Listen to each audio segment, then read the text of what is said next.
Good evening, everybody. It's Saturday night, Modern Comic Mayhem time. The show, that's the show of shows that shows that it's a show. Well said. We got a lot. Thank you. I planned that all day. We got a lot of cool stuff to talk about. We've got some pretty cool pickups. We've got some anime talk, Deadpool talk. So we've got a lot of fun stuff to talk about. So just keep on, showing up to show on, to show in, to cue the music.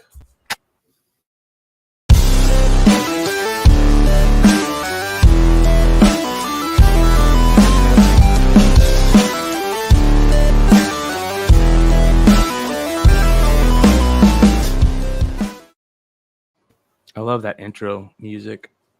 Yeah. Badass. Kyle, that was the most eloquent intro of all intros. You can tell Kyle's sober.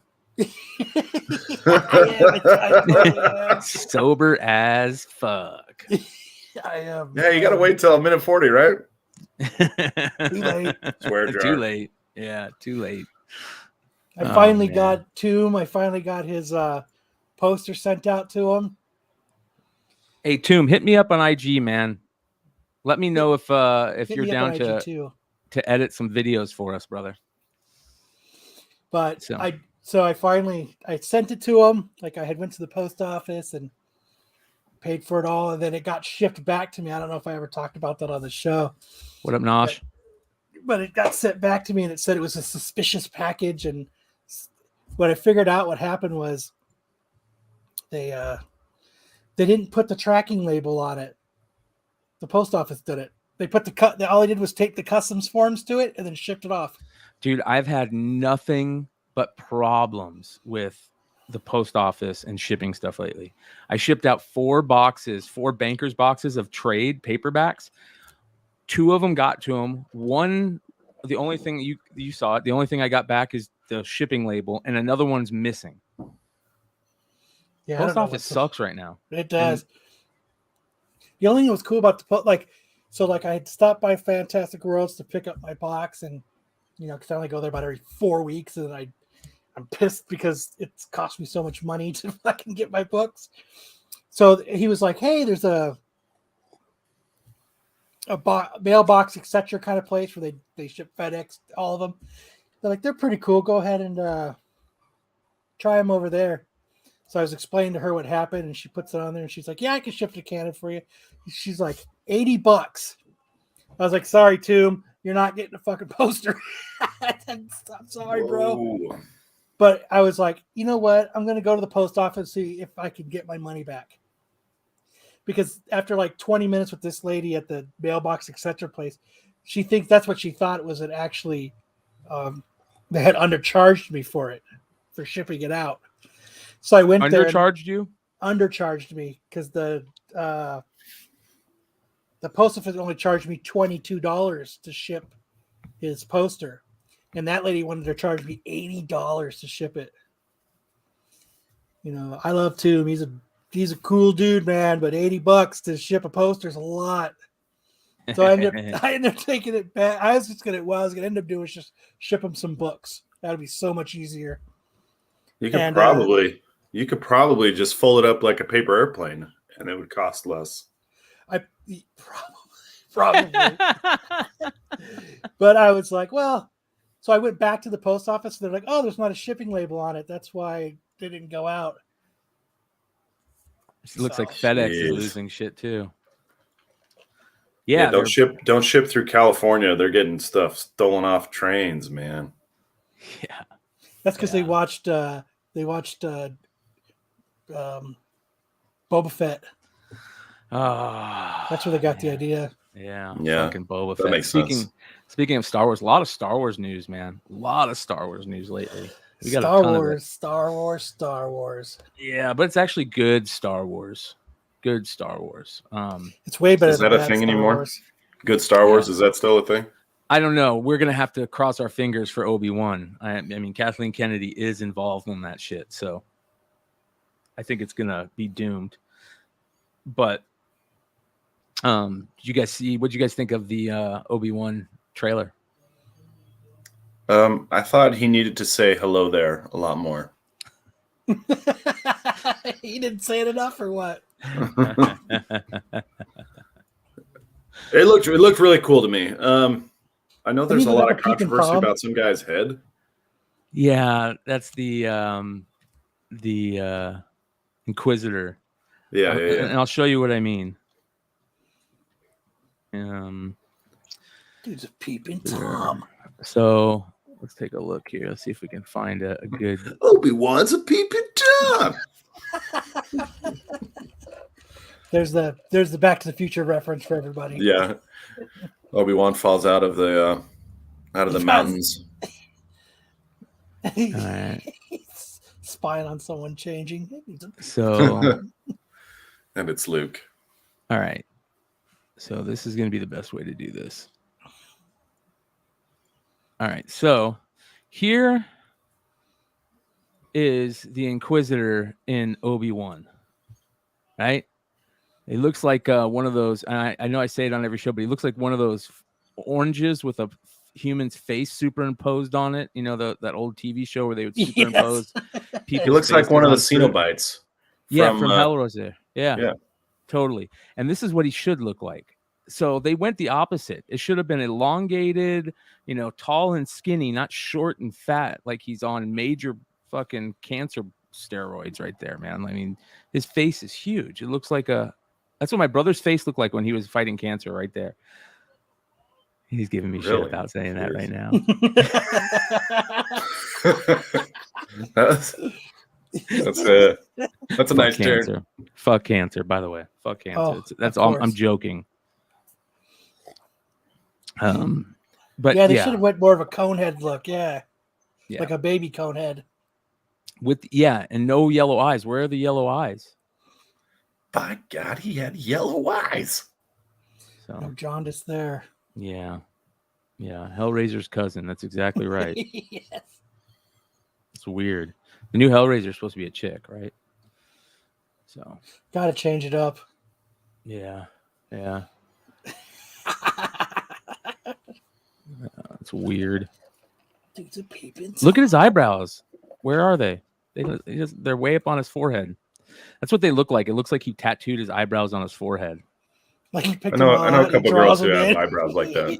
Yeah. So when he gets mad, he wipes them off and he redraws them in real quick. Yeah. I'm mad. Hold on.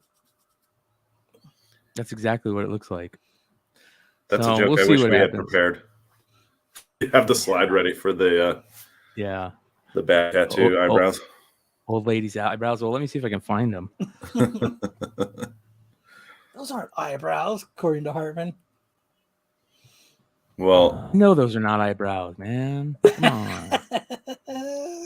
Come on. I know that shit. Come on. All right, let's see. Well, here. if it isn't ish. See if I can find any good. Abby, stop. Settle down. No. Let's see if we can find any. Here's one. This is what the Inquisitor looks like. That's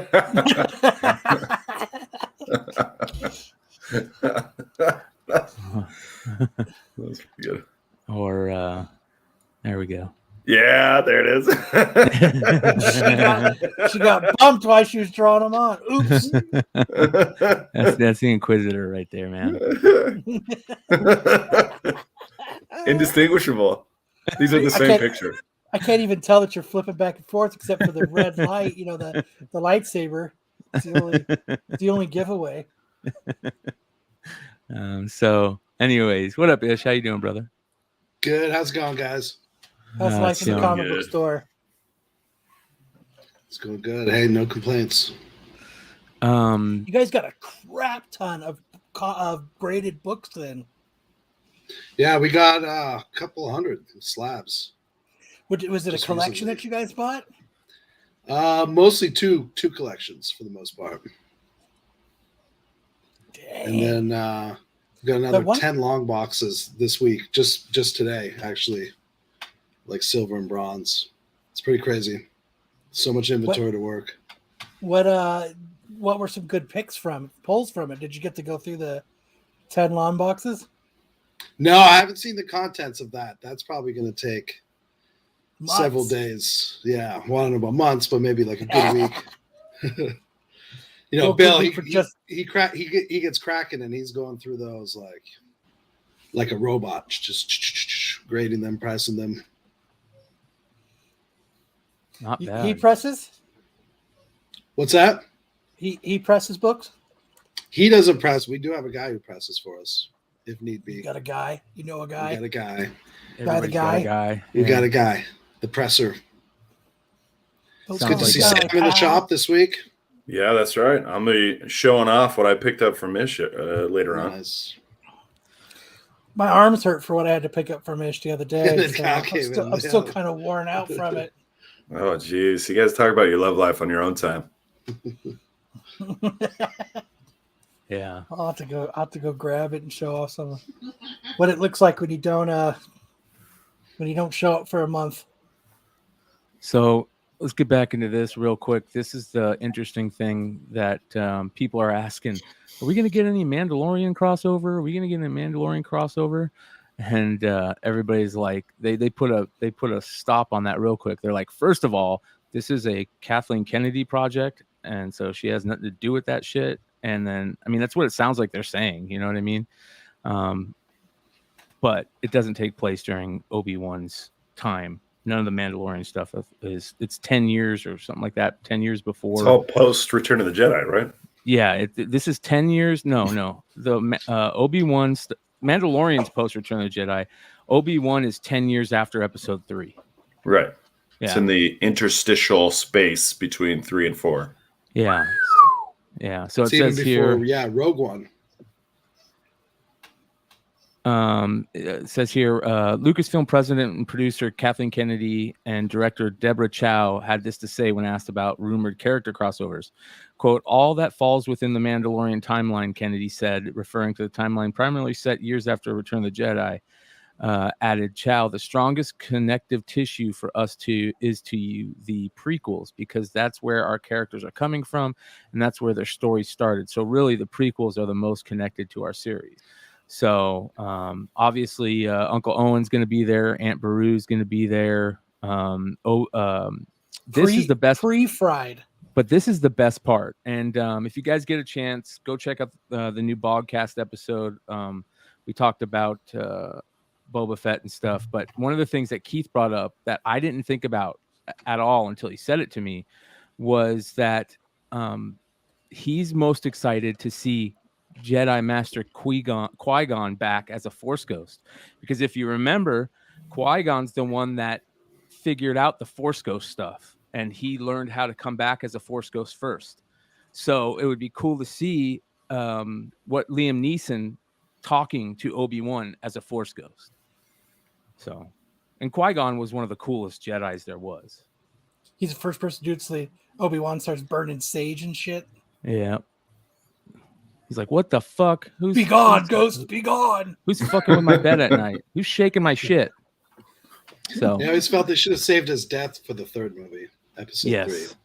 Oh, they killed him too soon. Yeah. Both his death and Darth Maul's death. Yeah, they should have never done that. Again, don't kill villains. Don't kill villains. Silly. As long as he says he doesn't have a special set of skills, we'll be good. Yeah. Yeah. Hive said the same thing as he said that. Shout out to Hive. I think they're live on selling right now, so make sure to go check them out. I'll drop a link in the chat here in a second. Why don't you just switch over and show it for a minute? We'll see where they're at. Yeah. Fuck it. All right. Hive Comics, Saturday Shenanigans. I like to see what's going on and whatnot. Yeah. I like watching whatnot on this channel. From the flip side, what's happening? What's going on? I'm starting this at $30, you guys. I got that book. I'm not selling you got one of these yeah. for less than that. But we only have 75 of these, so no, I don't have that. Like the metal cover, no. Left. That's beautiful, man. I just like to pretend. Metals are going to be so gorgeous too. Nathan, I am drinking Crown Royal and Coke tonight. What do they got coming up? Let's see what they got. They've got Venom 4, not mention. Rain, They've got a bunch of their exclusives coming up. They've got some High Republic, the Stephanie Hans High Republic Not #1. a lot of love for Niobe. A lot of High Republic stuff. High Republic stuff is going crazy. Hold on, I gotta go bid on their shit. He's on here then. Did you guys hear that? He said crazy right as I said crazy. Yeah, it's like there's an echo in here. Jinx. Yeah. That's crazy. That is crazy. It's okay. So shout out to Hive Comics. Let me drop a link in the chat, you guys, if you want to throw them up on your phone and go buy some from them. Let's do this. There's the link in the chat. Oh, I love Noctera number this. 7. Noctera. Shout out to Big Nosh who sent me the Ivan Dow Noctera stuff. cover. $10 start.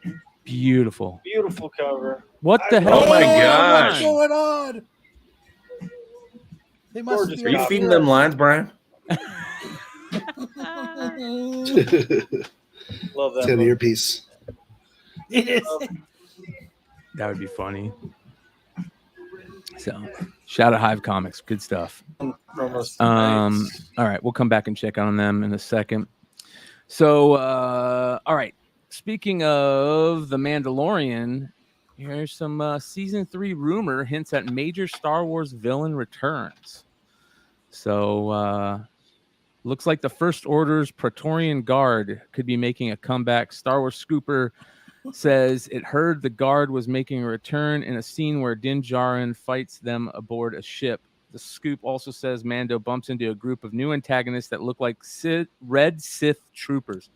Badass, dude. Could that be who's the remember when what was it, Crimson Empire stuff? Whoa, what just happened? Did I freeze up? No. Okay. No. The Crimson what no, not the Crimson Reign stuff. What was those I'm spacing on the name. Shit. The Royal Guards story that they had in Star Wars? You're talking to the wrong dude. Yeah, you guys don't know shit. I don't know shit about Star Wars. So, yeah. Yes, you watch Star Trek. Do you know anything about what he's talking about? What are you doing? I sure do. You're talking about the guards that Kylo and the Royal Guards, like Snoke's guards, or the Emperor's red. No, the red Royal Guards that guards.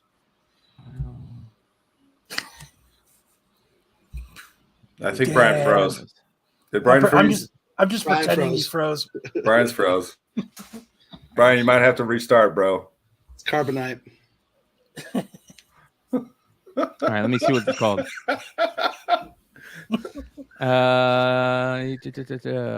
Yeah, here we go. Wait, Sam says Praetorian Guard. That's exactly what it is. Let me see here. I forget. I'm spacing on what it was called. I'm too stoned right now to look for this stuff. So, anyways, was it not Praetorian Guard? Crimson Empire. Yeah, I was right. Crimson Empire. I was right. I said Crimson Empire. So, you guys don't remember the Crimson Empire shit? Was that before or after the Ewoks? Is Brian frozen? Shit, right here. That's not it. Good pick. Damn it. Yeah, that was helpful. Here we go. These, you don't remember those guys? Crimson Empire? No. It's Praetorian Guard, right? Yeah. These guys are badass, but so they have a bunch of comics with this. They actually did. These are the Emperor's. Yeah. Guard. We first saw Return of the Jedi. Yes. First appearance.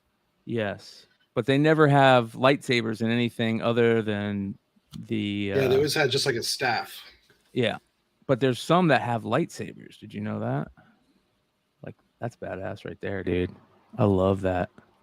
The all black with the red on just his helmet. Anyways, some of them have lightsabers. I'll show you. If you see that in new, comic books, not in the movie. Oh, yeah, not in the movies, in the comic books. Yeah, in comic books they got a backstory. I guess I never read it, but they were pretty clever when they showed up in the movie. I was like, damn, those are cool, and we only really got to see them a couple seconds on screen. Yeah. Anyways, here's the 2-pack that I've always loved. This. He died. Carter Jacks. 2-pack Shakur. Yeah, 2-pack Shakur. He died. That's what British people call Tupac, is 2-pack. So, all right. So the coolest thing about Obi-Wan for me is that Hayden Christensen's going to get his return. He's going to get his comeuppance or whatever you can call it. This is where he gets to prove himself. I feel like that all the fans that ragged on him for decades, they're the ones who are going to get their comeuppance. Yes, you're right. You're right. And Hayden Christensen returns and sets the screen ablaze. It says here, Obi-Wan or Ewan McGregor said, quote, "To see Hayden back in the role of Anakin, well, it was sort of spine-tingling. It was amazing. It was just amazing to see Hayden, full stop. I'm so close with him. We've stayed in touch over the years, but we haven't seen each other for a long time. We had this long catch-up. It was lovely. It's just been years since we actually saw each other." You said that twice, bro. Not for any reason other than just locations. Blah, blah, blah. He loves him so much. We didn't need to know any of that information. Yeah. But anyways, it's dude, he is straight man crushing on him. It was odd. It was like the time didn't happen or hadn't happened. I look across at yeah, look at this. It sounds like he's man crushing on him. Look at this. He's totally man crushing on him. I looked across at him. We were on a set. And no. You're not reading it right. You're not reading it right. You're gonna say it was odd. It was. Here, I'll do it. Dramatic reading. I looked across at him. We were on a set. Go ahead, Sam. You can do it. It was oddly. It was like time hadn't happened. I looked across at him. We're on a set. I look over at him. He's Anakin now. I'm Obi-Wan now. And it's like nothing had happened. I didn't see any age on his face. I just felt like the period of time between episode 3 and now didn't exist. Or something. It was so peculiar. That sounds like his diary. He wrote that in his diary. Yeah, he did diary. That totally came from his. And then they did the double Dutch rudder. I saw him across the set, and I was like, "Hello there." Oh my god, dude, that's fucking great. In Obi-Wan Kenobi, the story begins 10 years after the dramatic events of Revenge of the Sith, where Kenobi faced his greatest defeat, the downfall and corruption of his best friend and Jedi apprentice Anakin Skywalker. I didn't see any age on his face, but I was going to put something on it. I wouldn't be surprised if Kathleen Kennedy has them make out. I hope he comes up from behind and they do like. I know I'm not even gonna say it because last time I made a fucking reference like that, I got shit on in the comments. I'm not. Here's the scene that Kathleen Kennedy is hoping for. Instead of like a waterfall, it's like a sandfall, and they're making out in the sandfall. Read this. It sounds even. And they're better. making Tusken Raider sounds. Yeah. This sounds like he's pining for him again. It says. We find Obi-Wan at the beginning of our story rather broken and faithless and beaten. He's somewhat given up. He's different because of what's happened at the end of episode 3 with Order 66 and the Jedi Order being slaughtered and everyone who survived going into hiding. After dealing with his personal failure with Anakin, he feels responsibility that he allowed Anakin to be tempted over to the dark side. So he wears a lot of G-strings to bring him back. Oh my god, man. I love it. You remember when they gave Grogu that shitty little piece of chainmail in Boba Fett? So it says here, The Mandalorian Season 3 rumored to give Baby Yoda a big upgrade. As fans saw in the book of Boba Fett, Grogu was left with a choice: learn the ways of the Jedi or fight for Mandalore and become a bona fide Mandalorian. As a new report suggests, it looks like Baby Yoda will, in fact, get his Beskar armor at some point during the 3rd season. So we're gonna see fucking little Mandalorian, dude. This tall Mandalorian. Why is that armor shitty? Dude, look who's gonna voice the droid as the mech suit. That was a cool little piece of armor. That's cool. That was dude. Cheesy. What are you doing? That's awesome. Having Grogu in a mech suit is awesome. Oh, I think it's in so a mech dumb. suit. Dude, that's so cool that Takai, what's his name? Takio, the dude who did yeah, he did his voice in the first Mandalorian, IG-11. Dude. I think his name is Taco Wednesday. Is that what you're trying to say? Yeah, Taco Wednesday. That's what I was Taco Tuesday. Dude, he was fucking funny as hell in what is it, the blue shirt guy movie? Free Guy. Free Guy. He was Yeah. so funny in that Wait, movie. what'd you call it? Blue shirt guy? Blue shirt Blue guy. Shirt Guy movie. That's what they called him. Blue Now I shirt guy. kind of want to see it. It has a blue shirt. Well, Yeah. wasn't that Okay, I'm sold. or Ryan Reynolds in Free Guy? Yeah. Yeah. Well, speaking of Ryan Reynolds, And then Taco Tuesday was the programmer guy that stole it from fucking the other. Didn't they dudes. announce that the director of Free Guy is directing Deadpool 3? you Yes. got it. Sean- We've got a Sean winner. Levy. Sean Levy. Ding, ding, ding, ding, ding, ding. Chum what? Sean Levy. Ryan Reynolds shares hilarious reaction Sean to Levy. Sean Levy being hired to direct Deadpool 3. So Is he he put the out a dude from Schitt's Creek? No, No. that's not him. That's Eugene Levy. That's Eugene Levy. So he put out a thing showing all three characters now. He said the third film in my Sean Levy trilogy will be a tad more stabby. Justin So. Shannon says, "Are you guys all high tonight? Jesus Christ, this is a shit What's show." this trilogy? He Is speaks that of? even a question, bro? Is that a question? I mean, because I have an answer for it. Yes. Hey, we're just here to have fun. Yeah, we're just fucking around with you guys. Jeez, If you Justin. want the facts, go fucking listen to Nico or something. Thanks, Dad. Justin Shannon's trying to crack No, down on our good times. I love this pic that Ryan Reynolds put on, though. What do you guys think about the news that Ryan Reynolds, or the rumors that we're going to see a reunion in this Deadpool of Wolverine and Deadpool? Like I was telling you before, if it ain't a fucking buddy cop movie, fuck it. Don't even do it. It's got to be a buddy cop movie, and Deadpool has to say, "I'm a peacock. You got to let me fly," or it's just not gonna work. Oh my god! What if it's not a buddy cop movie? What if it's like that Robert Downey Jr. Zach Galifianakis movie where it's a road trip? That would be good.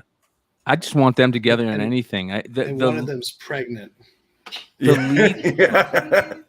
The lead up, or like them, always teasing that they're going to be in a movie together, needs to happen, right? And it needs to be Wolverine and Deadpool. Yeah, cross country road trip, Wolverine, Deadpool. That would be hilarious. That'd This be is what awesome. they have to do. I've got the plot. It is Deadpool and Wolverine, and they got to make cross country to Hollywood to stop a movie about them doing a movie. Oh, that's too meta. But due date. Yeah, thanks, Hartman. It's called Due Date. Yeah, I would love to see Wolverine and Deadpool doing a due date. Let's see what they have to say. I've got you snuck Hugh into Free Guy. We all want to see Hugh and Ryan do everything together. Is it going to be Starman? Are you going to put Wolverine and Deadpool together in Deadpool 3? Like, when are you going to work with all three of you guys? I'm not going to say where and how, but I absolutely will confirm my intention and determination to be the Yes, lucky like son of a Mob. who puts those two magnificent gods in the same movie together. That will happen, and it will be me.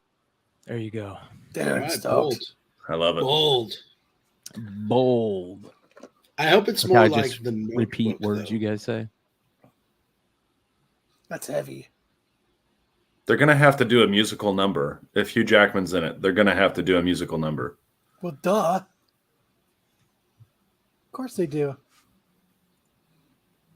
What do you mean? Like full agree. on, like Full cats on and Greatest shit? Showman, Yeah.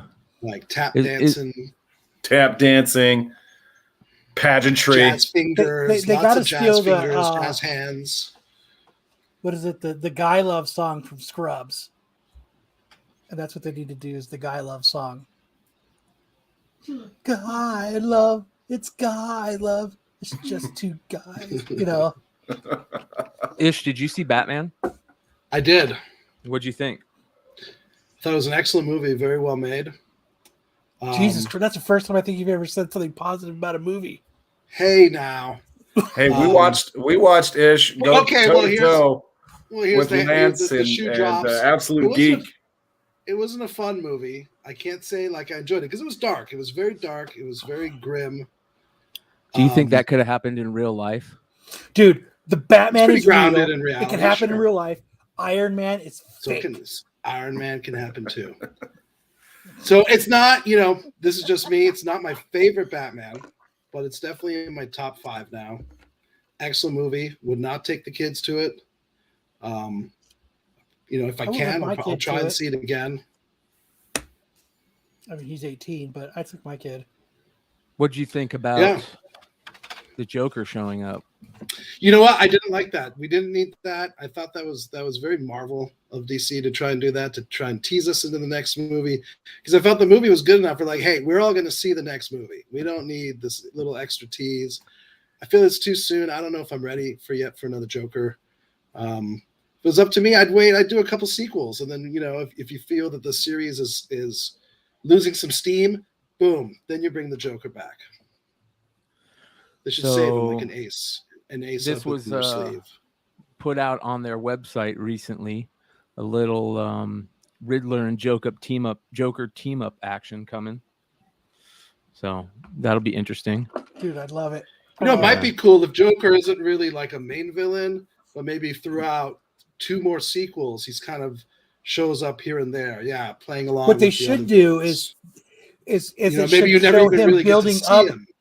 It should show him building up in the background, like it's going on. It's like a side note, something that they know is happening, but they're not addressing. Well, that's crazy that you guys say that, because director Matt Reeves confirmed that the unnamed Arkham prisoner, played by Barry Keoghan, is indeed the Joker, only not quite the Joker everyone expects. Instead, Reeves considers him a pre-Joker Joker and says that the character is in the early stages of his journey. Despite the hints, Reeves refused to confirm that the Joker would appear in any sequel. Quote, "I don't know that the Joker would be in the next movie," Reeves explained, "but I can tell you that here's what you're seeing. He is in the early days version of the character, and trouble is always, always brewing in Gotham." Maybe he's the final one of this trilogy. Well, if they're doing an Arkham Asylum show, he could pop up in that for sure. So I guess the question is, how does the Joker get his hair gel into his cell to make sure that he has his hair perfectly coiffed? He's got a commissary. Sam, he man. makes it himself. Come on, man. Yeah, you made me say it. Are you saying there's something about Mary Way? Yeah. Yes. Damn. Gross. So I love the Penguin. Colin Farrell was great. You could tell he was just having a blast. Fat Colin. Role. And I'm looking forward to the spin-off series. You guys think it could be kind of like the Peacemaker's version of this Batman verse? I don't think it'll be funny. No, I don't think they'll do anything funny. So I think it'll be. I thought it would work, kind of like a funny gangster. I hope they don't Peacemaker it out. Yeah. Okay. Batman's not funny. Like 66 Batman's funny, but not funny. like. Yeah. See, the 66 Batman is Tim Burton campy. Yeah, 66 Batman is campy and funny. Yeah. It's campy. This was devoid of any humor for sure. Yeah. That's what I liked about it, man. Yeah. I will also add, though, I like that it was real. Like I got to it all happened in real life. This is the worst Alfred. I'm just joking. Really? You think so? I didn't think so. I'm ranking him dead last amongst the Alfreds. I thought he was great. I thought he was going to seal some adamantium, but I thought the worst Alfred was the first Alfred. The old guy from Keaton from '89. Oh, okay. But which was also really kind of the Alfred from Batman '66. Yeah, exactly. Yeah, dude. Yeah, you gotta love that kind of old guy. Come on, you're being an age. I think Michael Caine was the best Alfred. But they like Justin Shannon saying, "I hope that quarter owl." Let's do that. Let's rank Alfreds then. Dude, on what a tier list? Animated Alfred is pretty great because he's kind of the old guy, but he's sassy. He knows his stuff. He knows how to draw a bath. Yeah. Alfred from the show Gotham was great too because he was basically a retired I commando. thought the who was dude going that was well, Alfred I'll pretend to be a was butler. You know, This is true, Rob. As soon as they made him do the penguin walk, my buddy looked at me and goes, "Did he just walk like a fucking penguin?" Yeah, he had his legs shackled together Yeah. and his hands cuffed. he waddled. Yeah. Yeah, that's funny, man. They can't do Court of Owls until they introduce Nightwing. Until they introduce who? They're not going to introduce Nightwing. Well, yeah, they can because Court of Owls was around way before Nightwing. You know He's the what I one mean? that infiltrated him. He infiltrated them to bring him out into the light, but the Court of Owls was around for generations before that. Yeah, but to really like the 52, if you wanted to do like more of the new 52 story. Well, they could do a Court of Owls based in like the 1800s. They can do mashups. They did. That's what the Batman was a total mashup of a bunch of stories. That's what you're talking about right now. Listen, Kyle. Well, they should do whatever they feel. I don't know if they need to always copy the comic. They need to listen Just to do your us. thing. They're going to call Ish and ask him which story they want, which story he wants. Yeah, I'd like to see Ra's al Ghul in this super dark. Ooh, bring a little. They could do something real magic. interesting with them. Well, that's the thing. Is this a Batman universe where we're going to see magic, aliens, supernatural, superpowers? Because remember, Christopher Nolan drew the line. He said none of that was ever going to show up in his movies. Yeah, I don't think any of that's going to show up. This might even be well, magic can't happen in real life, reality. and Batman can happen in real life. So I don't think it's gonna. You see, everything that happened in the new Well, there you Batman go. movie is real. Yeah. Unlike Iron Man, who is fake. Yeah, but it wasn't like magic or aliens or supernatural. Ish, did you see the previews for when you were in the theater for the Batman? Yes. What did you think of the Northman? Did you see this preview? Northman. No, I did not get that. Oh my God! Then I am we're going to get a copyright strike violation just because everybody here needs to see this. So and don't edit it out later. If you I saw the movie at Harkins, but we didn't get this trailer. I saw it at AMC and I didn't get this trailer. All right, so if you guys, Kyle, did you get the Elvis trailer? Dude, I want to go see that so bad. So I think that could that might be a huge movie when it comes. It's going to be it'll either like movie. flop or it'll be massive. I think it's going to be good. All right, we have 100 live watching us, and you 100 live are the only people that are going to get to see this because don't edit this shit out. This is don't going to be taken out. Brian, stand your fucking ground and don't edit it out. Why would I? It'll get. What if you wave your hand in front of the screen? All right, here we go. Blurred. You ready? Don't edit it out. Be a man. 1. Show some balls. What are you talking about? It gets edited out automatically. Cole Kidman, Willem Dafoe. Bebinba. Watch how crazy Skarsgård. He's here. Look, This looks so good. the king, milady. The king. Your fate is set and you can. Dude, Willem Dafoe always brings Yeah. it crazy. Oh shit. Yeah. How I've missed you, my son. One day this kingdom will be yours. That's what I say to Sam every time he shows up in the show. Missed you, my son. And then we embrace virtually. And we do a badass show called Thresholds of Reality. You make out for Kathleen Kennedy on Cameo. That's Bjork. Is that really Bjork? Yeah. Dope. Wait until you see Skarsgård. How could you not at one recognize her? time. That totally looks like Bjork. Normal on a normal day. They didn't have to give her a costume. She just showed up looking like that. Dude, I would have been pissed if I had to be one of the rowing guys. Hey, we're gonna go on this journey. You're a rowing guy. What? Why did you go away to such a hellish place? Hey, quiet Robert down, Eggers. fun. What else Sorry, has he I- done? Find what was stolen from me. And what is that? The kingdom. Dude, watch this part where he's running into this Kindness for your kin. village. Hate for your What was that? A Willem Dafoe shrunken head? Strength breaks men's bones. Dude, go back. Right here. I have the cunning to break their minds. I'll go back in a second. And night by night, we will carry out my pledge of Who's that chick? Is that the chick from? Yeah. our adventure. Anya Taylor-Joy. Is she the Right one here. from You New just caught Mutants and that stuff? straight out of the air. Yeah. Wait, back it up. I missed that. Right here. Look at him. That fucking scary as shit looking right there. Right. Right? Look at that. That's The what way I he do in walks in dodgeball. there. That's what I look like in dodgeball. This is what I look like when I'm on my way to the shitter. I'm going to destroy this toilet. I'm going to destroy this toilet. Here you go. Here's him throwing the. And night by night, we will carry out my pledge of vengeance. I will avenge you, Father. I will avenge you, Father. Got him with his back turned, dude. Yeah. Where's the shrunken head? Shrunken head, yeah. Why would you stow away to such a hellish place? To find what was stolen from me, And what is that? the kingdom.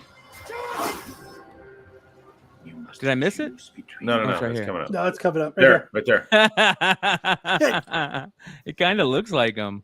Spoiler alert. That's Willem Dafoe, shrunken head, dude. Spoilers. What else has this Robert Eggers directed? Somebody in the chat, look it up. What? fuck What is- else is Robert Eggers directed?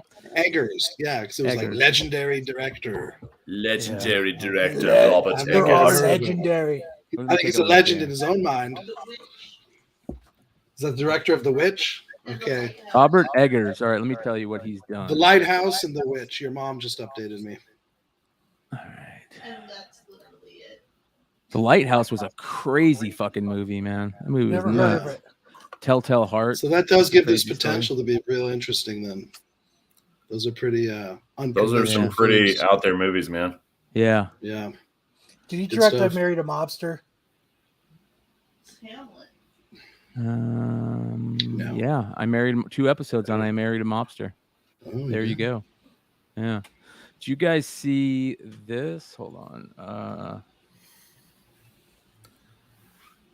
I want to see that Willem Dafoe shrunken head start talking too.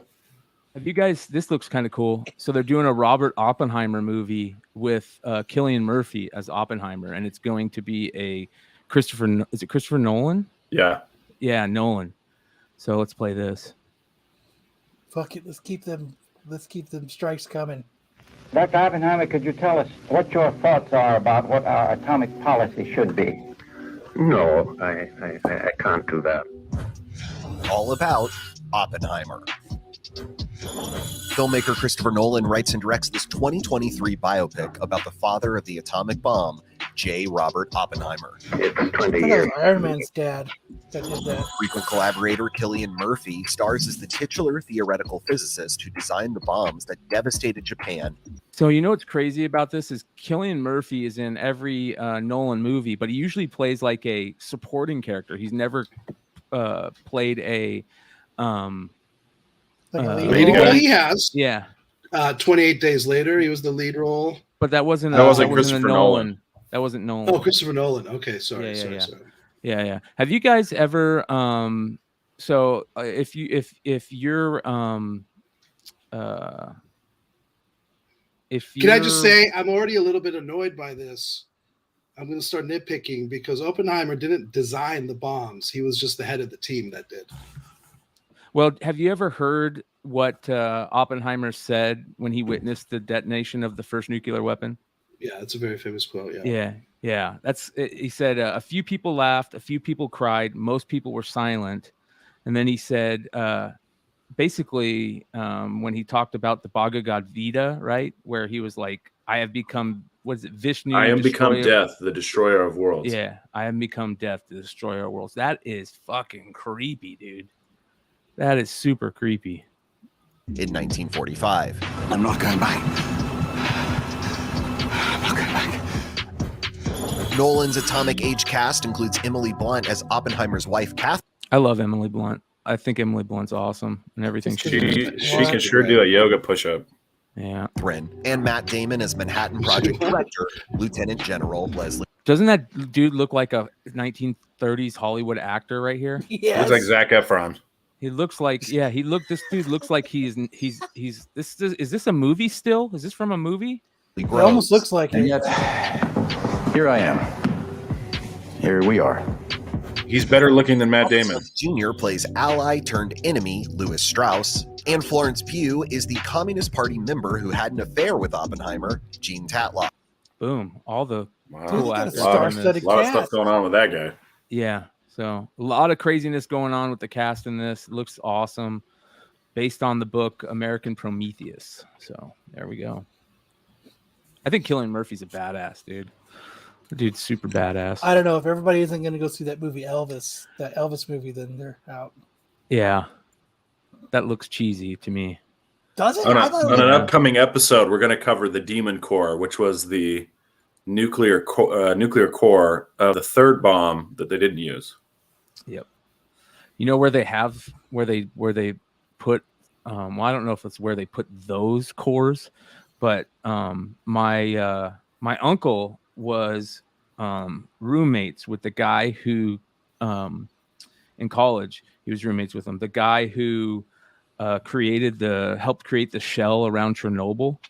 And one of the things that he told me, and I don't know if it's real or not, but he said that there's a place up by Seattle, up in Washington, a base or something up there, where they have a pond where they have spent nuclear rods, I guess, in there or something from those first things. And Russia had a satellite that would go over all the time, just that area, just to see if anything's going on with that area. Now, I don't know how true that is, but he definitely, I've met the guy. He definitely worked on he did the main thing for Chernobyl. Speaking of Chernobyl, crazy shit going down over there right now. That's for sure. All right.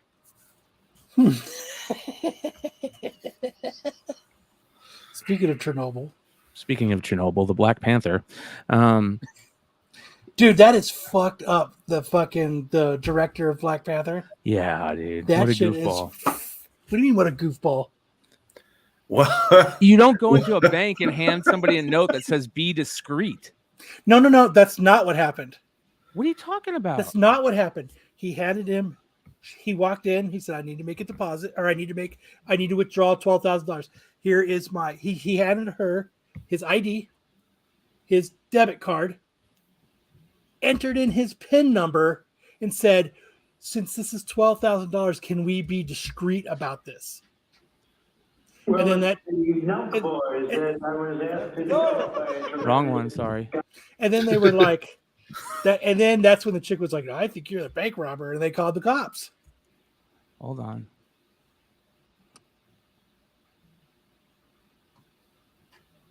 Come this way. Whoa, yeah, man, back. Dude, that dude straight pulled his gun out. What's going on, my man? So watch when they interview the chick. Bank card in there. Right here. Watch this. This is the chick that he was talking to. And I said, on my own account. I understand. I put my own bank card in there. He's passing me, and I said, "How can I help you?" And he said, "Look at the note." So That's all you said. Yeah, he said, "Look at the note." I said, "Do you have your debit card?" He inserted his debit card. It went through. He put in the PIN number. As he was putting in the PIN number, I was reading the note, and the note said, "I want to withdraw 12,000. Be discreet and stuff." Well, yeah. Discreet. Like, What they should have done is what they do with other.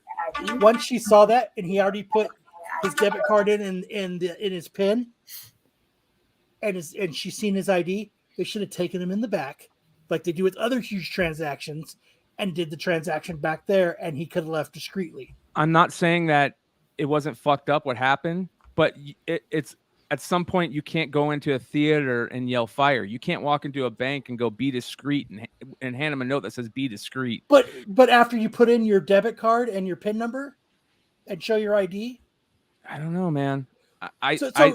So he has the debit card. He showed her ID. He put in his PIN number. No, he handed her the note first. So we doing pickups now? But she didn't read it. What she said, she didn't read it until after he put in his. he gave the debit card and he put in his PIN number and he showed his stuff. Why? So he's already confirmed who he was. Yes, and he was like, be discreet. Yes, he's getting $12,000. The last thing he wants to do is walk out with everybody in the bank showing that he's got $12,000. You think a Hollywood movie director would know what it means when you hand a bank teller a note? Yeah, but he gave. But it's how not that's like going to play out? It's not like he just handed her a note and just. He gave a PIN number. He gave his card. I mean, that's he verified who he was. So, yes, be discreet. He saw someone get killed. That's why he did it. That's weird. It's not that weird. No, I mean that's why he did it though, because he saw someone get killed. Yeah, who had just taken out a large withdrawal in cash. Oh, okay, that makes sense. That makes more sense. Yeah. But you know what I mean? I would say if he just handed the note and didn't do anything else, I could see that's cause for alarm. But like if you hand your debit card and you put your PIN number in and you verify yourself, why would you need to call the cops after that? Like he verified who he was as a person. He knows the PIN number. There was enough money in there to withdraw. He just wanted it to be discreet. Like, I don't know. Yeah. Yeah. I mean, it well, sounds like all around, react big time. all around, it is a fucked up thing. It sucks on both parts. Like, what the fuck? But I don't know. What they should have done is once all that happened, they should have taken him in the back. Yeah. And that's where they should have done the transaction. Yep. Yeah. Like Joe said, it was a screwed up situation. He should have went directly to the manager for the transaction and not pass a note to the teller. And they shouldn't have freaked out on him. Yeah, like the teller should have went to the manager, or yes. It's easy for us to all be a quarterback armchair guy, whatever it's called. Yeah, I guess it was everyone's first time at a bank, including the teller. But he did. He just like Mojo said, he fully identified himself. Like how much more do you have to do? You have to start by saying, "Hello, my name is Inigo Montoya. You killed my father. Prepare to die." Yeah. All right. So sorry, that was my rant for the day. During the Samuel Jackson In Conversation with Josh Horowitz event in New York City, he discussed all the amazing actors he's worked with on the upcoming Disney series, which includes stars like Emilia Clarke and Olivia Colman. And then he name dropped. I heard Samuel Jackson did that, and they didn't. Wait, that's not true. They didn't discuss it. He slipped them a note. Yeah. He name dropped Martin Freeman before geeking out about the chance to work with Coleman. Freeman portrayed CIA operative Everett K. Ross in Captain America: Civil War and Black Panther. So I don't think that's a very big deal. I don't know why. He passed a note that says, "I want to be in Secret Invasion." Yeah. Did you see this? What do you think about this, Kyle? To be honest, I think Walking Dead shows have ran their course. Yeah, I think a Maggie Negan spinoff in New York City they're just stretching it. Like as much as I love The Walking Dead, like I even like they're killing Daryl. Daryl is playing Rick's shoes in this. You know what I mean? To fill out the rest of the season. Yeah. He's the one who's going to get killed in the Commonwealth. So so I don't know. I just think the Walking Dead shows have ran its course. They should have, this is stuff they should, I don't know. Negan and Maggie, are those two people you really want to see by themselves? What do you mean? Do you really want to just see them in a show by themselves? Oh, I don't think they're just going to be by themselves. Are they going to be? Is that what it is? Just them two? Yeah, because they go to New York. Yeah, they said it They're will in reinvent Manhattan. the Walking Dead world as we know it. Jeffrey Dean Morgan. So in the Isle of the Dead, Morgan's, Negan, and Maggie will travel together in a post-apocalyptic Manhattan. I mean, in search of a great underground burger. Yeah. So there you go. I mean, I think they're doing these spinoffs too late. They should have started more of these spinoffs like right around season 4, season 5 Walking Dead. Yeah. That's Don't Dead Open Inside. Don't Dead Open Inside. Like, you know what I mean? And that's how Fear the Walking Dead, that started out real crappy and then it got awesome and it's killing it. But like, I think it's just too late. Like, why do they get like? How are they going to set up them going to New York together? Like, let's go to New York. It's going to have fast zombies like 28 days later. What? Why are they changing how the zombies react now all of a sudden? Because it's New York, man. New York. That'd be stupid if they do that. I don't I mean, like shit like that. And I hate to say it because don't get like I'm a huge like I loved The Walking Dead. Like that was my shit. I think that as for the shows and stuff, I think it's just ran its course. Yeah, we've gotten our Walking Dead feel. Like I tried even watching the last couple episodes today or yesterday, and I just nodded off. Yeah, that's a bummer. It really is. I think that The Boys is a better Walking Dead and is better than Walking Dead in the show universe, and I think Walking Dead is better than The Boys in the comic universe. I think The Walking Dead just works so much better as a comic than it does a show nowadays. So, anyways, I saw Clutch, Big Clutch pulled out one of those Hyundai Walking Dead variants, the 9.6 of them, and he was explaining how rare they are and how you got them and stuff. And I forgot about that book for the longest time. That's probably the Hyundai. The Hyundai. Yeah, that's probably the toughest Walking Dead variant you can get. Have you ever seen any of those, Ish? I haven't seen them. Have you, Ish? I'm not sure. No. Yeah. Hyundai. Yeah, they did Hyundai did a Walking Dead, Dead version of their car. I remember some of them were on the back and on the inside they did like an ad. But I don't like. Oh, there's a wine one? I didn't know there was a wine comic for Walking Dead. Do they have they did a Walking Dead wine. I forgot about that. Yeah, and you could scan it. So it's got a thing where you can scan it with your phone, and it's got one of those movable, one of those interfaces. Augmented reality. Yeah, like they did it for like the gangster wines too. Do you remember those? They had all these gangster wines. You could scan it, and it was like it would do this whole thing. No, I don't. Did Double J's comment about Ray's Pizza? Yeah, I just caught that too. What do you say? Yeah, kind of bummed out about it. Yeah. What do you think about this? You see this? The Knights of X. Do you know much about this, Ish? Knights of X. This is the replacement for Excalibur. Yep. So it's kind of interesting. 52,000 new X-Men titles that are coming out. Yeah. I exaggerate. What? It's only 51,000. Yeah. No, it's the I forget what they're calling the whole thing. Not Reign of X, something else. Yeah, Immortal X-Men, Knights of X, Secret X-Men, X-Men Red is coming back. Is that supposed to be Lockheed right there? There you go. Yeah, like a grown-up Lockheed or something. It looks pretty cool. I'm just interested in it because, one of the things that a lot of people are specking on for comics is, the whole MI13 movie type, MCU thing with Black Knight, Blade, Captain Britain, and this sounds like we know how Marvel does its thing when they have an idea for something, they'll kind of seed it in comics. In the comic books, absolutely, yeah. Yeah. So it feels like they're doing a little bit of seeding here. So yeah, something like Betsy Braddock might be good to start specking on. Yeah. Well, if you're looking at that. Yeah, that original Captain Britain magazine with the original Betsy Braddock would be crazy right now. I bet. think Dwayne's actually we have a pretty decent amount, a nice run of those Captain Britain magazines. Really? For anyone interested in Scottsdale, Arizona, Fantastic Worlds Comics. Yeah, those you need to get you need to start selling online again. Yeah. Again, we never did sell online. No, I thought you guys were selling online for a while.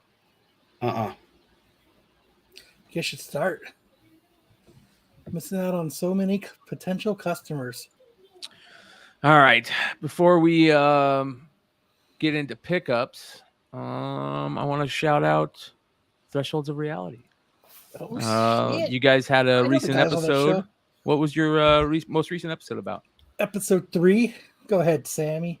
Take it So away. we had an interview with the narrator of 2 fantastic shows on History Channel that I know everyone's big fans of. They've been long-running shows, Ancient Aliens and Curse of Oak Island. So Ancient Aliens, as you all know, is about dudes with crazy hair talking about aliens in ancient history. And he tells the story about how the crazy hair came to light. Yeah. Which is totally funny. It's hilarious how it actually came to light, like how the crazy hair came. And he talked about the craziest alien theories. He talked about crazy treasure hunting going on Oak Island. Talked a little bit about oh man, there's always crazy treasure hunting going on Oak Island. Yeah, man. We had a great time. It was a fun conversation. Anything.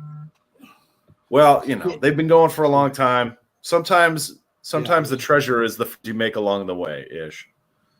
Yes, the treasure is the journey along to never finding the treasure after the cliffhanger of every episode. But it was a fantastic interview. We are going to do our normal episodes where we explore topics, just Kyle and me, but we also are adding these interviews, probably one of each type of show per week. So we're trying to keep the content going for you guys.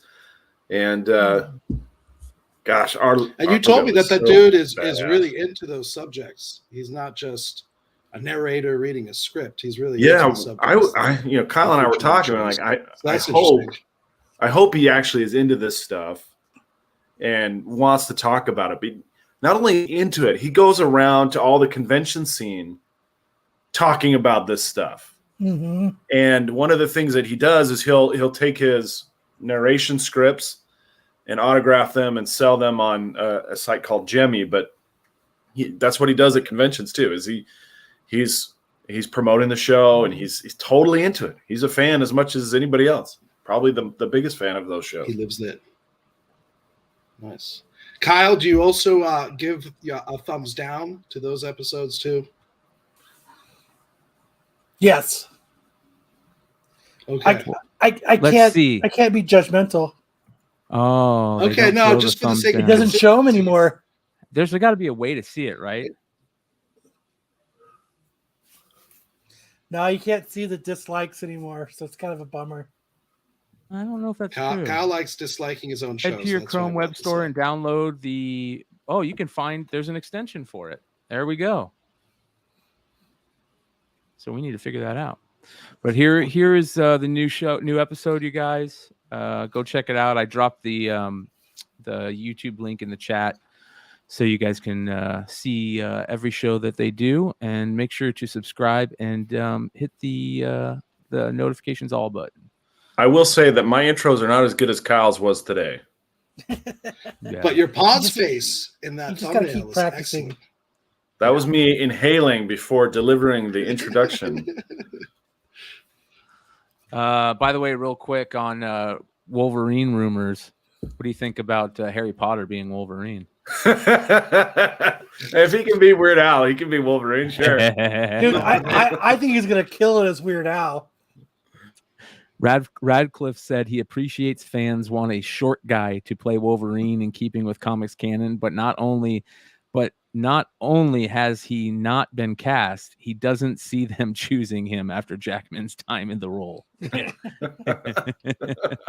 thought that was funny. I like the rumors of a Taron Egerton. Yes, Wolverine. I can see that. I agree. I think I agree. Do well. You think Eggsy would do good? Yeah, Eggsy, yes. Good old Eggsy. So. All right. Sam. Who's your pick for Wolverine, Sam? There's this guy out of Australia, Hugh Jackman. He's very interesting to me. Stop. So finally got a new podcast in. We haven't done one in months, so if I drop the link in the description below, you guys can go check it out. here's the type of shit we talk about. Double J has he's got the comment. Curse of Oak Island, that is LCS. From then till now, like you can tell, like that was just like a honeymoon phase because now they're just like losing like fucking players by the day. What is this? This isn't what I wanted to competitive's show. strong, What the fuck? But what the fuck is going on You guys here? look so chill. This right here. They Here look we so go. high. They look so high. This is what I wanted to show. Where the fuck is McClay? where the fuck is McClay?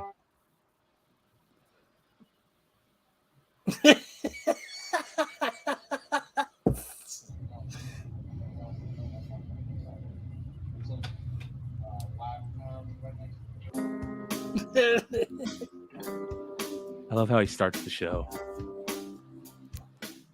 Sticky white runt. But you know what? I got to be honest, man. I got to say something. I can't smoke paper joints. Yeah, me neither. They suck, Yeah. especially pre-rolls. Yeah. They fucking burn out. They burn out. They too run. tight. They're too tight. Yeah. I can't. I've honestly have never Talk been. about first world problems right here. They're just too, I didn't know I didn't know you got so this controversial. To roll them a certain way to not make them do that. I'm like, I don't have to do that with fucking blunts. So there we go. For all you people out You there. never would have said that when you were 15. No, because I wasn't smoking blunts when I was 15. I was smoking out of a pipe and made out of apples. I know blunts are a million times better. So I've been getting a lot of shit about smoking blunts lately. A lot of blunt hate. All right, who's got? What do you mean a lot of blunt hate? You haven't seen all the blunt hate? That's some No. What do you mean blunt hate? Oh, I'll show you. Hold on here. Let me show you guys the blunt hate.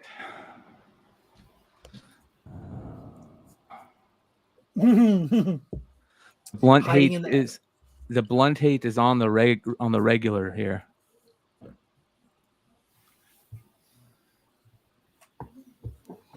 Blunt hate. Wait, hold on. I didn't mean to do that. There we go. This is the blunt hate. I'm only going to tell you one last time. Are you going to put down that blunt or not? Bro, I'll smoke whatever, whenever I want. Fine. This is for your own good then. Okay? Officer? Oh, we got another blunt smoker here. Get that shit out of here. Put your hands on your back. Josh, It's for your own good, man. Dude, you need some re-education. Blunt hate. Special blunt Terrible shit, hate. man. Oh, Don't boy. hate on people who smoke blunts. Keep calm and pass on. See, what they need to do is they need to make the paper out of hemp because it grows faster. And you can turn it faster and you don't have to do as many trees. And it doesn't burn slow though. It burns weird. What, Good hemp? thing about tobacco. All right, let's get into some pickups. What do you got, Kyle? I can start. The first thing I got was this cool fucking shirt. My Volkswagen shirt. That is cool. My Volkswagen Fastback shirt. Eyes are up here, Kyle. Yeah, you guys look right here. That's what my eyes are. So I got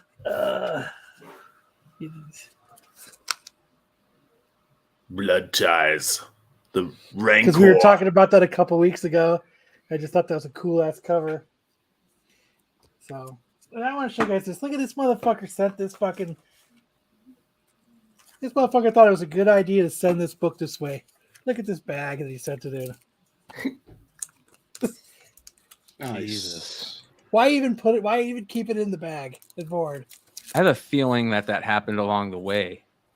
I don't No. think he'd be that big of an asshole. No, because it was taped in there with blue tape. He taped it with the painter's tape and everything. It didn't. It That's didn't rip on weird. the way. Yeah, like it's still like double taped on the back. Like, how would that rip like that on way? It was in a like it was in a a Gemini mailer. But like, what the fuck? But yeah, I got this. All Mylar bags explode in transit, says Uniform 13. Like That's not good. that's a first for me. I thought this sounds crazy.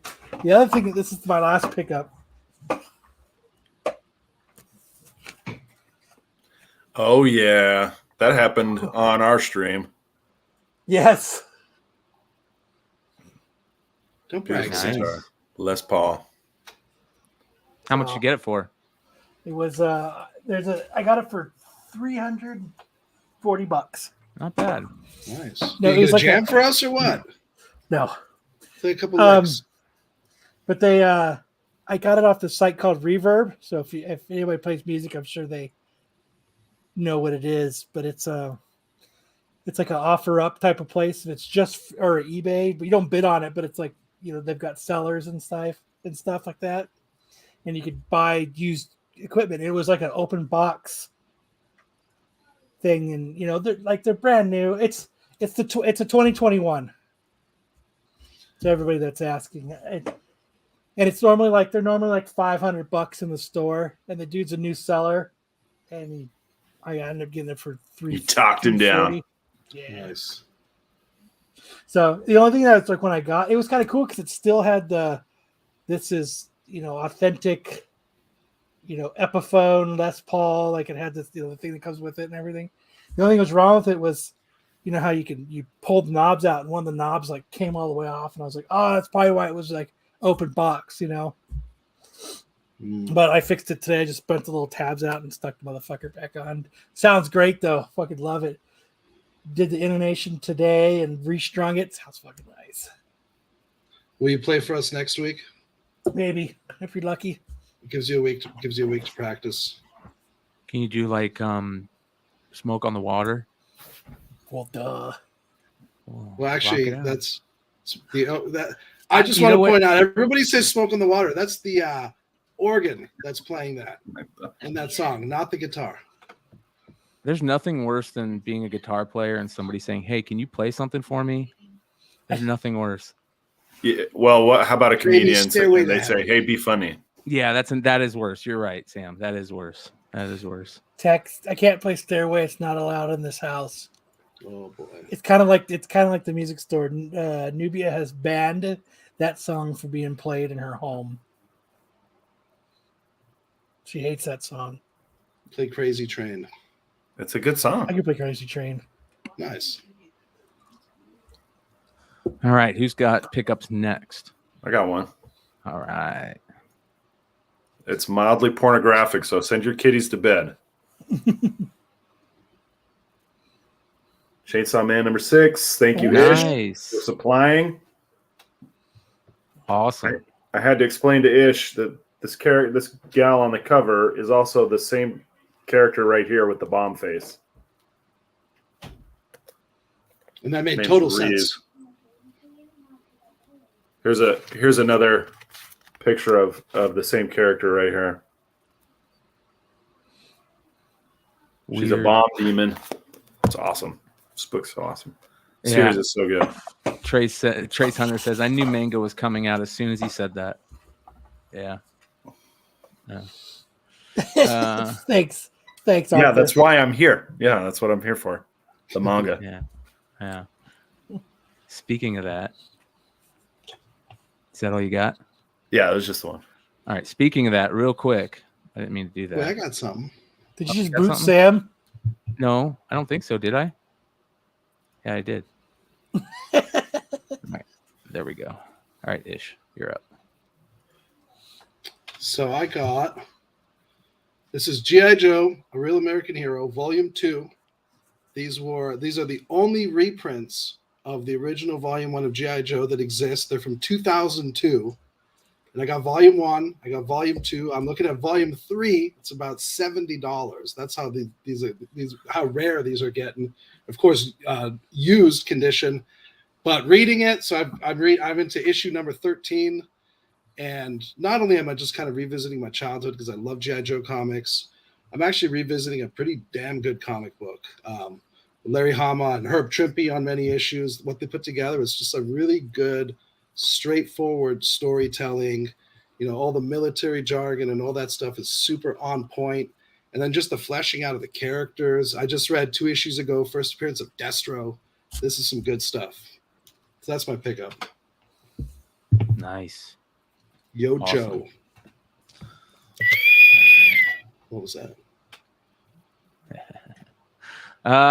Sam, speaking of anime, I saw this. This is kind of interesting. Multiple anime shows delayed after, is that Toei? Toei, yeah. Toei Animation is hacked.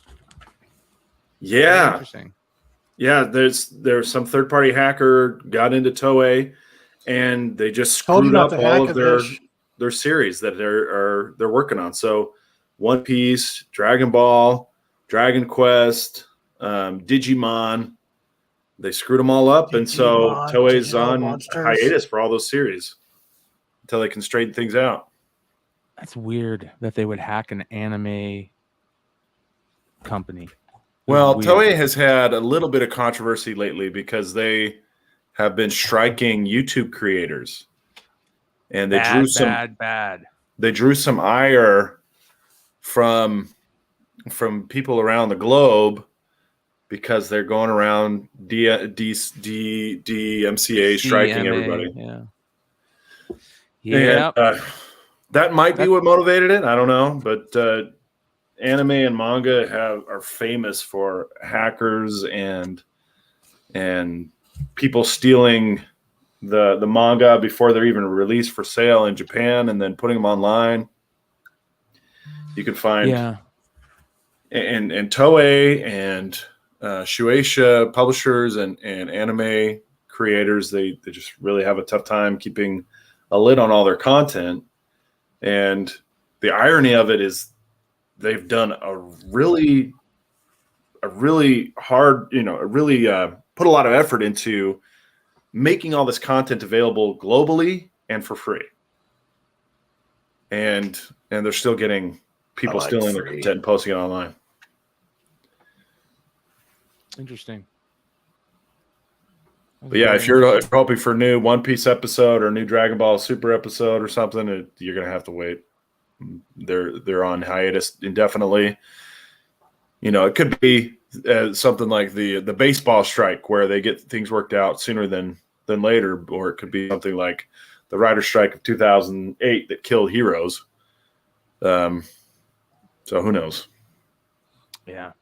Another thing that you sent me to talk about is One Piece. Sam, are you aware of manga and anime trading cards?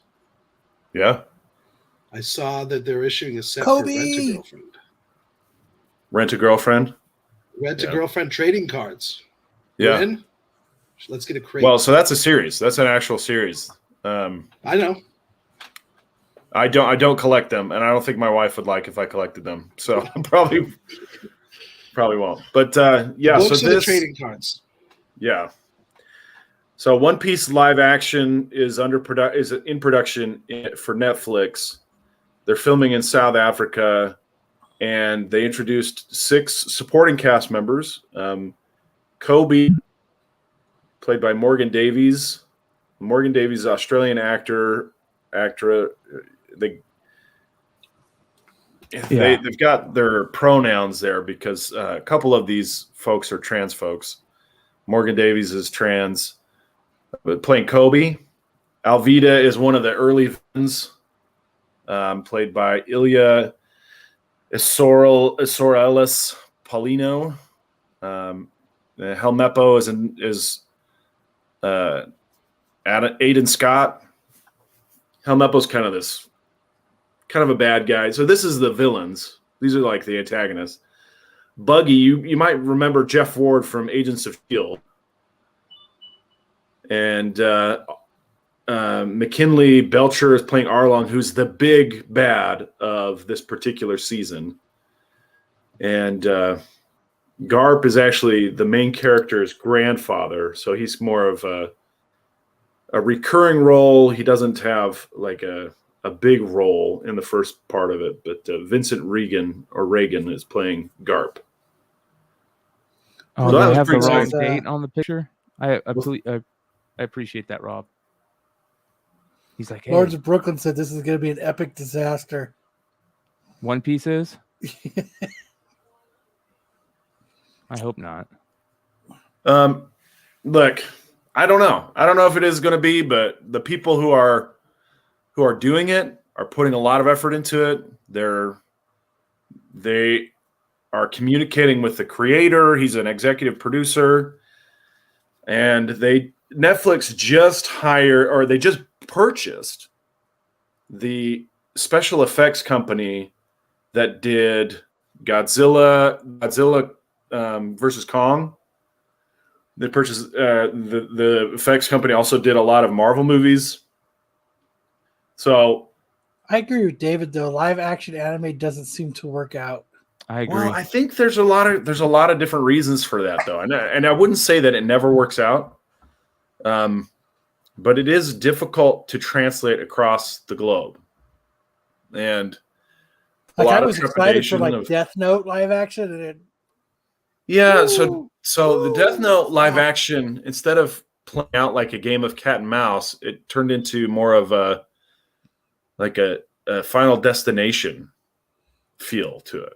Mm. And it's just a matter of people not understanding. But we've talked about this before. There are a lot of manga anime adaptations that are good, but they often are unrecognizable from their source material. Right? Edge of Tomorrow and All You Need Is Kill are you wouldn't realize that they're the same thing. No. Lone Wolf and Cub and the Road to Perdition, that's another one. But they're just kind of distance themselves.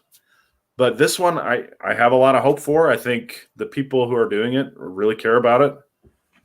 Be a little misguided at times, but I think overall it looks like it's on track. I've seen a lot of set photos from the ships. So I think I have some hope, but obviously I'm reserved, but overall, if it brings more attention to the manga or the anime, I'm happy. I have been talking about, or I've been reading One Piece for years, and I don't have anybody to talk to about it. so if it brings some more exposure to the property, I'm happy. Lords of Brooklyn says, why they start these iconic series with no input from the original creator makes no sense. I think the creator is, quote, involved the same way Watanabe was with Cowboy Bebop. So that's not the case with this particular property. So the screenwriter, his name is Matt Owens. He sat down with the original creator. They had a conversation about the whole thing, and he has put in a lot of input. And the fans, like Matt Owens, has gone on to Matt Owens may or may not be the best writer in Hollywood, right? He probably is not the best writer in Hollywood, but he's going around to all of the community to talk to them about his fandom for this particular property. And he's read the whole thing and he's watched every episode. So I think he's as much a fan as I am. And this has been my primary source of entertainment for the last 16 years.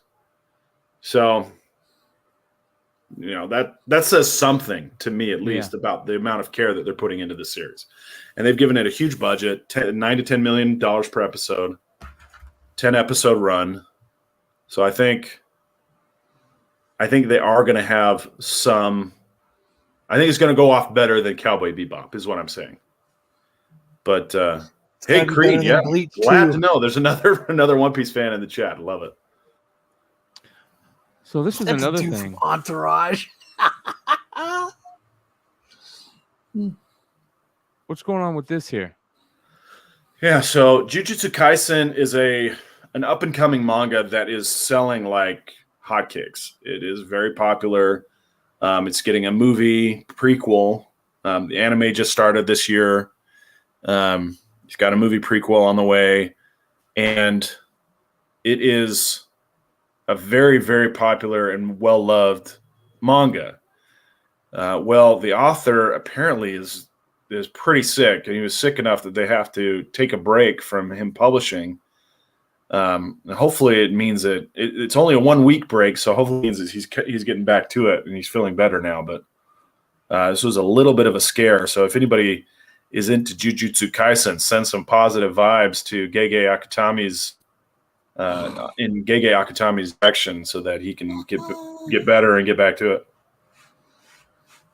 Yeah. All right. Like funny names. Let me bring this stuff What up are you here dropping for a it? second. Sorry. Okay. What We'll get happened back to into Ish? Ish took the rest of the night off. I kind of want to get into the the Jujutsu Kaisen. Yeah, I mean the premise of Jujutsu Kaisen is a high school kid Jujutsu? he finds out that it's kind of like a Bleach almost. In the premise, high school kids fighting demons and ghosts and stuff. Not ghosts, curses, I should say. And he ends up eating this cursed finger, and he gets possessed by a demon. And Badass. so it's pretty wild. That's awesome. I kind of want to is it only the manga right now, or can I actually watch it? Yeah, they have one season of the anime out. Sweet. One season, and it's very good. Where's it at? You probably find it on Crunchyroll, but I think they also have it on HBO Max, maybe. Oh, cool. Something new to watch. Perfect. All right, let's get into the hot comic list review. Does Ish have any pickups? He already went through his pickups. He already went through his G.I. Joe pickups, dude. Oh, that's right. Never mind. Yeah. Sorry, my bad. All right, so these are the hot comic lists that came out basically over the last week. Remember, cover prices list comes out on Sunday, so cover prices will be from the previous week. But let's start. Excuse me. Let's start with the CBSI list. Number 10, Spider-Verse number 2. The reason this is on the list is a lot of people are saying this is first Spider-Punk cover, and it's getting $25 to $30 raw prices on the secondary market. Yeah, which is really nice. So everything Spider-Verse is going crazy. Someone was going through our Spider-Man stuff. You know, people sometimes just leave the books out; they don't put them back. And that was laying out, and I hadn't seen that one. I was like, "Oh shit, we have this." We had it at $5. I looked it up.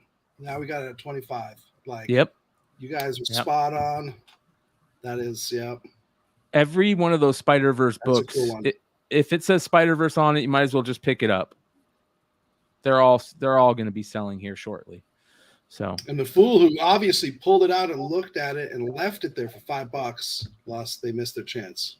Oh, big time. And not only that, you get other great characters involved. Like a lot of these Spider-Verse books is not just about one character. You have other, first appearances and cool stuff in it. So it's a lot of fun. Somebody's bread is done. Number 9, God of War number 1.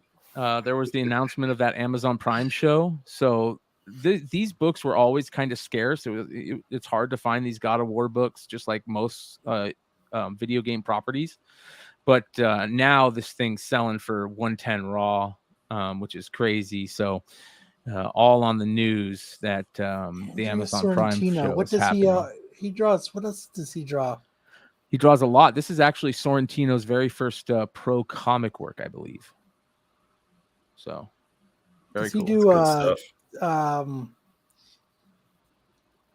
he does doesn't he do the Maniac in New York? Did he do Batman Damned?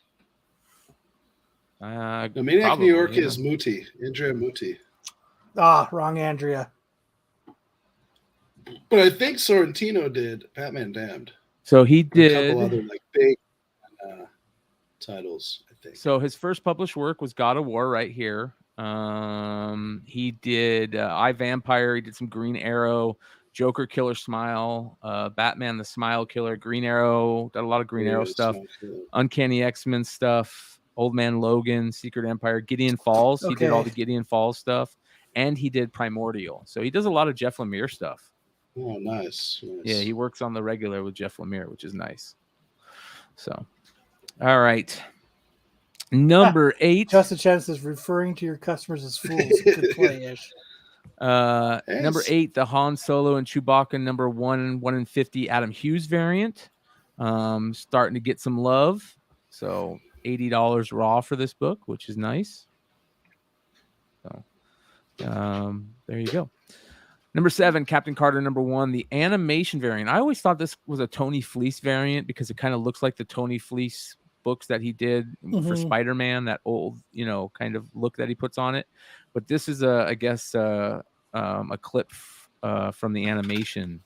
People are saying, but $60 to $65. This just came out. It's a 1 in 25. Issue number 1 of this is selling too. So Captain Carter number 1, be on the lookout for that stuff. Do you sell out of these, or did you get any of these Captain Carter number 1s ish? We sold out of the variants, and I literally sold 2 copies of cover A. So Wow. it kind of bombed hard for us. Wow. But like there was a suffragette Women's History Month or International Women's Day variant, something like that. That sold immediately. Like the guy came in Wednesday morning, I could tell he was like, that's the one he was hunting for. Yeah. But in general, the cover A, and some people that I thought would be, they might check it out. They passed on it. So I don't know. Maybe it'll take a couple issues, and sometimes it just trickles, and then people are suddenly interested. But out the gate, no good. Well, a lot of this caused a lot of people to kind of have some constructive conversations about first Captain Carter and all that stuff. So it was a lot of people talking about this in the spec community. This issue.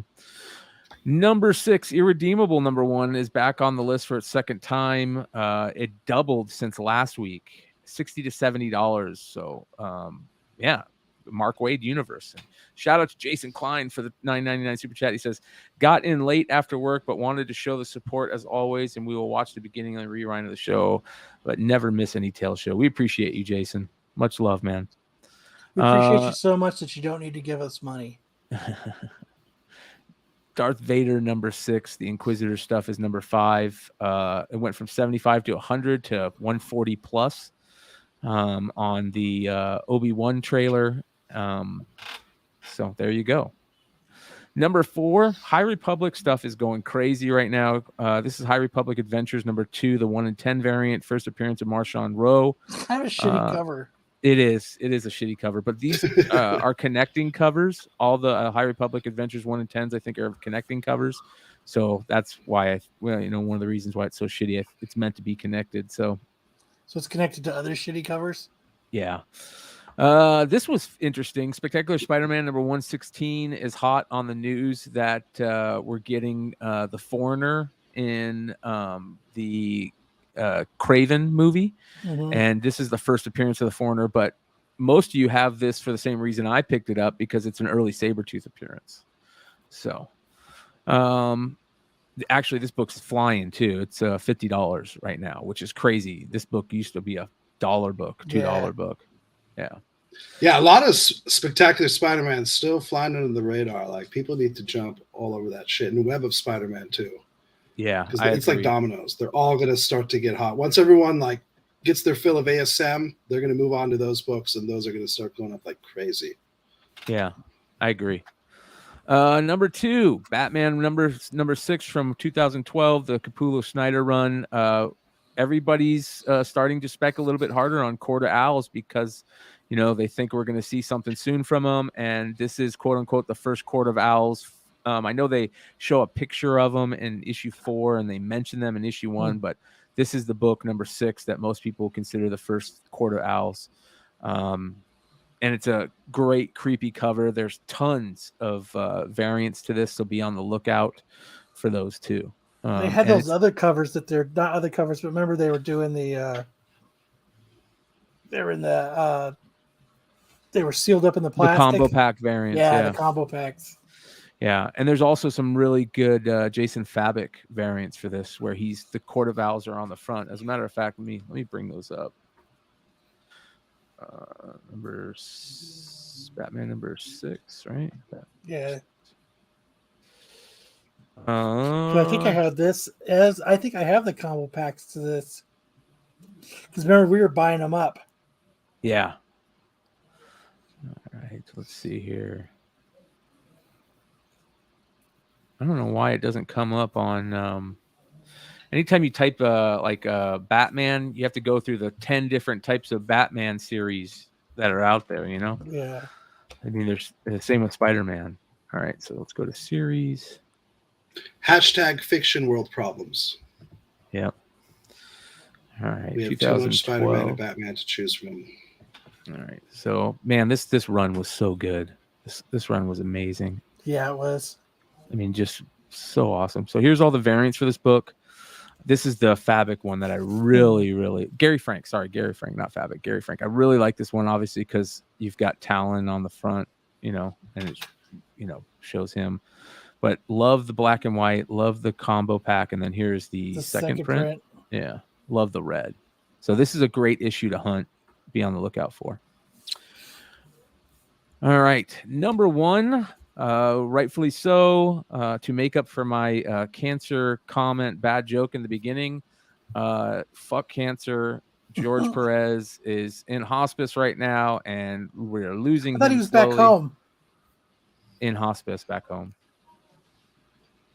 Right? Hospice at home.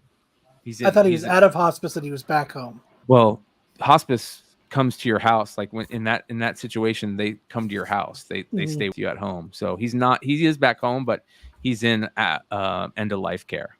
And he looks, and you know what, he's put pictures out saying that he's happy and he's ready to go and all that stuff. And this JLA Avengers trade paperback was put out by Hero Initiative in his honor. They only did 7,000 of them, and they're raising money for Hero Initiative, which George always championed. Yeah. So, yeah. All right. Next, we have the key collector list. Number 10, they've got Batman 171, First Riddler. Of course, this book is getting some eyes on it because of The Batman with Paul Dano playing that role in the new movie. And this is the first Silver Age appearance of Riddler. Of course, the Riddler Golden Age book is just crazy, but this is his first appearance in the Silver Age, which is a very famous cover from 1965. I've always loved this cover. Let me go ahead and show you guys a close-up of it. Love that cover. Pulled this out of 2 collections in my life. Kyle was there when I pulled it out of Chuck's collection. So beautiful, beautiful book. All right. Number 9 on their list, Daredevil 168, first appearance of Elektra. So yeah. Number 8, Fantastic Four, number 5, first appearance of Doom. This book is a crazy book. You can get if you want a copy of this, go be on the lookout for a 0.5 and spend $5,000 on it. So here's a book that sells in a 9.2 for $160,000. Jeez. People don't often talk about this book, but it is one of the biggest keys out there. It's a grail key. No question about it. Yep. FF5, Amazing. man. If I owned one, that'd make my day. Amazing Spider-Man number 101 is number 7 on their list. First appearance of Morbius, of course. There was some record-breaking sales this week, I guess. And so did you see the final trailer when you went to see the Batman? No. So for my trailers in the Batman, they did Nope. They did that movie was so stupid. Multiverse of Madness, and then they did The Northman. So I got Nope. You didn't get Elvis. Ooh. I got Elvis. I got Elvis. You got Elvis. I did Nope. I got Elvis. I got Multiverse of Madness. Morbius. And Morbius. There you go. We got the Brad Pitt on a train one. Oh yeah, that looks good. I said hard pass on that. Really? And then I think it looks fun. Yeah, I don't know. It feels like a movie I've seen a million times. It just had that feel. Yeah. And then shit. Train movies are classic. They're always classic. I love a train movie. Yep. Journey into Mystery, movies. But I wouldn't say they're always classic. Journey into Mystery number 84 is number 6 on Key Collector's list. Second appearance of Thor. First appearance of Jane Foster. I guess it's starting to heat up due to Thor, Love and Thunder coming soon. Number 5 on the list, Amazing Spider-Man number 20. First appearance and origin of the Scorpion, or Max Gargan's Scorpion. Max Gargan appears in Amazing Spider-Man 19, though. So there's rumors of Scorpion spin-offs in development, but I don't know how crazy that is. So I guess there's some breaking sales. The Key Collector list is always so weird to me because it's got these super expensive books on there that are like, yeah, it's just pointless to even put them on a list. Avengers number 25 is number 4 on the list. First Battle of the Avengers versus Doctor Doom. More Doctor Doom heat coming.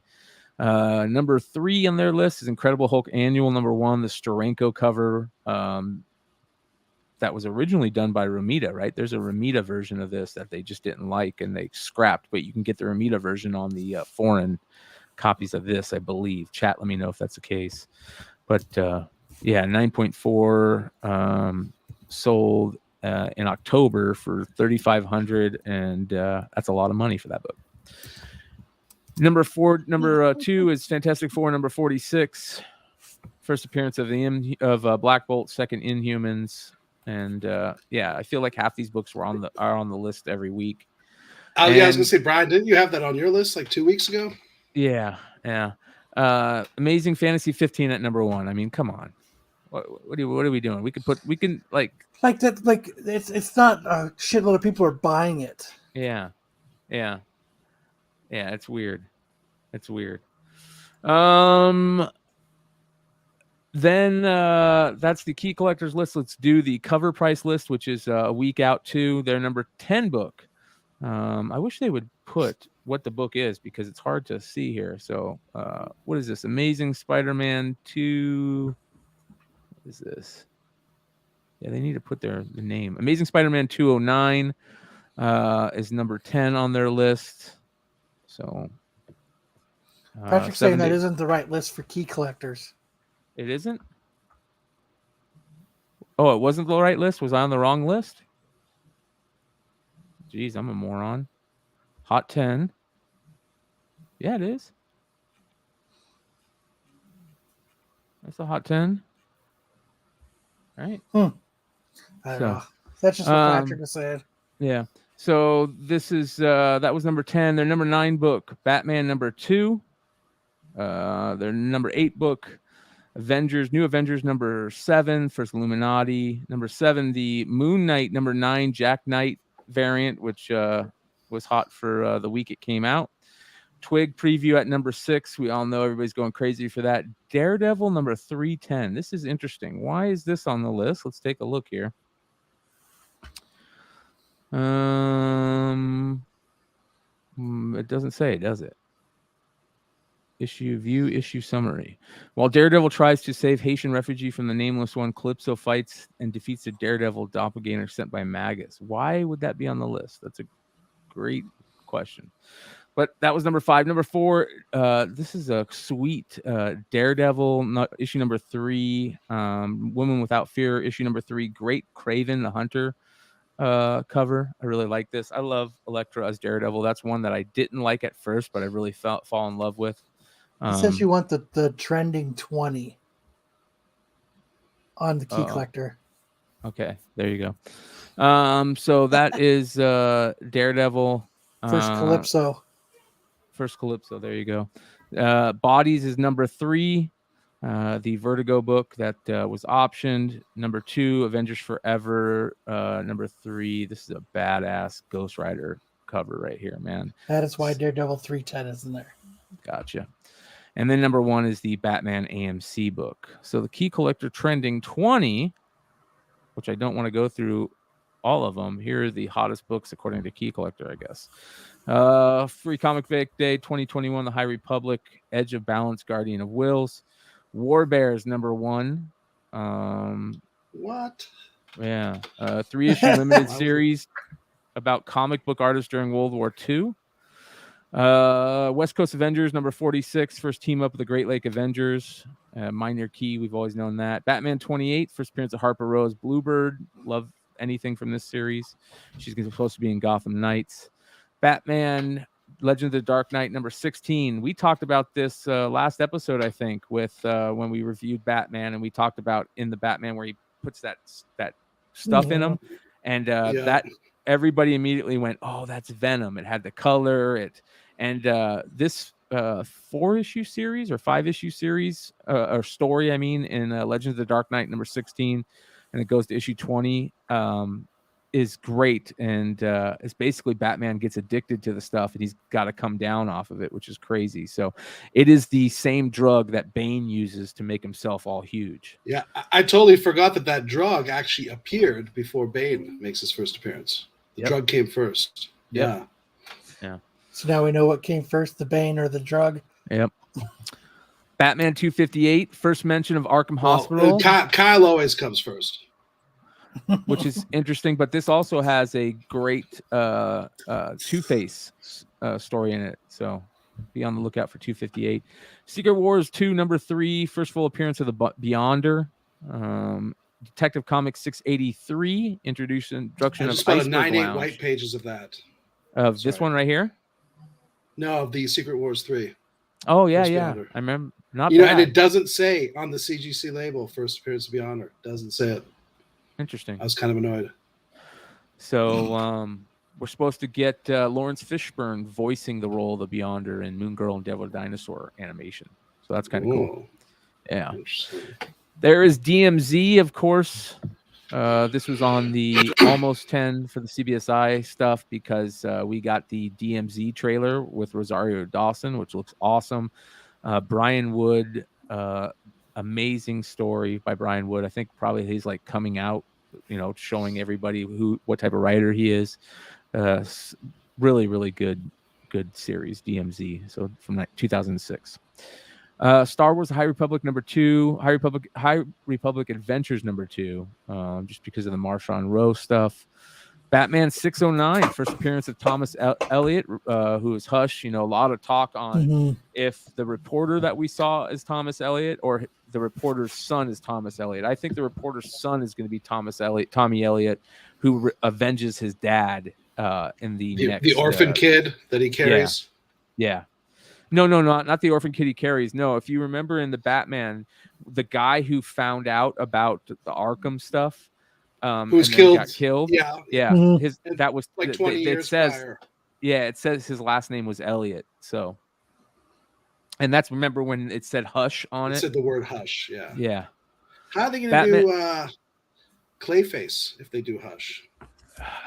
I don't think they're going to do Hush. I think that Hush is just one of the villains that they're going to portray in the because I think this is Long Halloween, right? It's 100% Long Halloween mixed with a little bit of. They can't do Clayface because this Batman is real.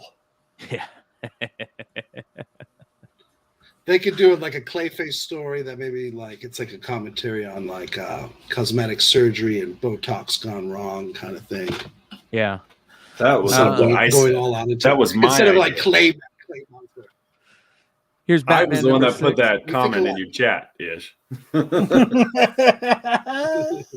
Batman. You know what? You're #6. right. You're right. And it was a good idea. I liked it. I've been running Spectacular Spider-Man 116. This one is a good one that we've talked about before on Modern Playbook, this Avengers, the Children's Crusade series, which I think is great once we start getting the Young Avengers in the MCU. And if we see Billy and Tommy back in any type of thing in Multiverse of Madness, this book is going to go crazy. Very, very tough, low printed series too, if I remember correctly. So be on the lookout for the Children's Crusade stuff. Batman #2, of course, the first appearance of Talon and Court of Owls stuff.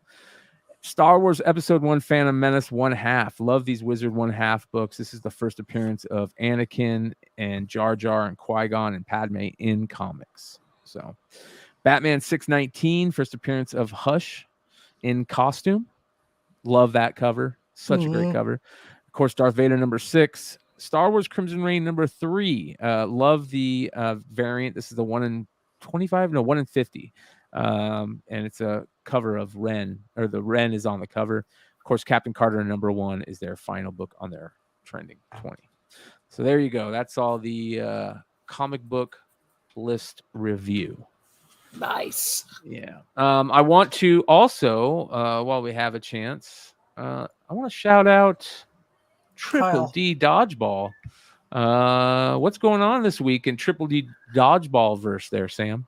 Oh, I wanted to share this particular recap. So every once in a while, one of our guys will cut and edit the weekly rundown, and this particular recap is really good because me and two other older guys, Brian and Tyler, were going up against the young guys. Young guys got off to a big lead, and we ended up coming back for victory. But the first little bit is pure cinema magic. So I just wanted to share the first little bit of this video. You kids probably think you're going to go out there and grab the world by the tail and wrap it around and put it in your pocket. I'm here to tell you, as you go out there, you're probably not going to mount the Jedi Squad.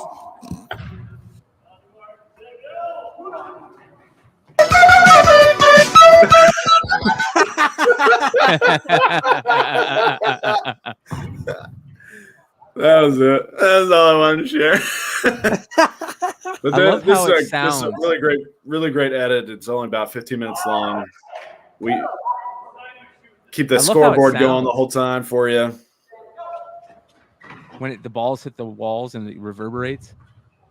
Yeah, we were using volleyballs up until January, and then we started thinking about joining with the Major League Dodgeball, and they only use foam balls.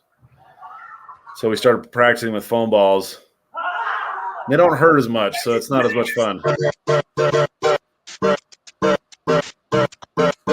Crossed over the center line, so he's out. That's what that was about. Got a little too excited there.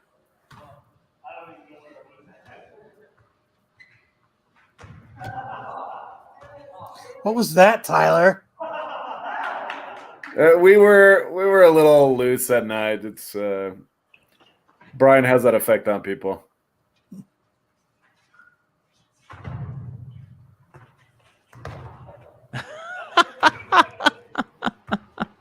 There's Triple D dodgeball, you guys. Yeah, uniform 13. Love when balls hit the walls. Yeah, the sweat drips down my balls. Yep. Yeah. But yeah, we started out with a huge deficit. I think they got up like 5 or 6 to 1, and we ended up coming back. You guys will have to see how it ends, but everybody loves a great comeback story. Is this the ending right here? Yeah, we played at 10, so everybody's just beat. How old are these kids you guys are playing? The two taller ones are twins, and they are 19, or they were 19 at the time. And then the other guy is 17.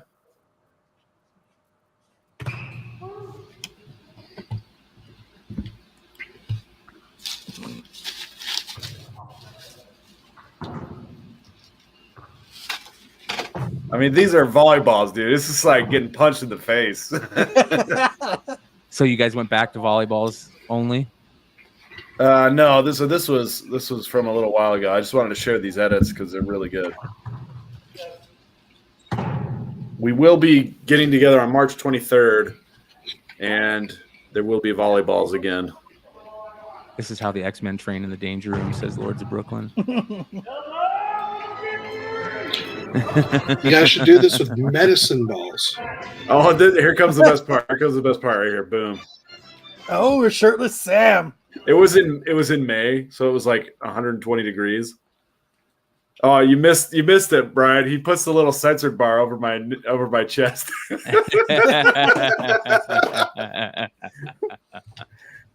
Oh, that's good stuff, man. That's real good stuff. So if any of you guys are in the area, check out Triple D Dodgeball. Go get involved. If not, go check out their Rumble account as well as their YouTube account. All that good stuff. All right, let's towards the end of the show, let's do our final check-in on Mighty Mel V doing the Melmart packs. I guess these are some type of mystery packs that he does. Man, the mystery pack is the thing right now. So I don't know exactly what he's doing. Look at all those fucking foils. That's a $1,000 book right there. Easy. Just chilling. Yeah. What's he doing? Let's get at it. Come on, now. Let's get at it. That's the only thing with Whatnot. Sometimes it goes so slow. 5 seconds left. The last one again. You said chop chop. Yeah. There's definitely some more invincible in this pack. Definitely. 100%. All right, so this pack just My went man Neo. 260. Neo, good win, brother. Talk to me, Neo. Which one you want, brother? Neo Sporin. Which one do you want, my man? Neo Sporin. Thank you, sir. Thank you. You want Neo, pick a number, brother. Pick a number. Said 1, man. Let's do it. Chop, chop. Chop, chop, Mel. Chop, chop, fuck up. Neo goes to number 1. So the other thing I like about mystery packs is you can do it with basically anything. Toys, comics, anything. But this is another chunky pack. Another chunky pack. I think it'd be better to have mystery packs be in the camera the whole time too. Yeah. Dude, I remember Dennis flipping out about his mystery packs not going for enough. 608. Yeah, that was in the early days. All right.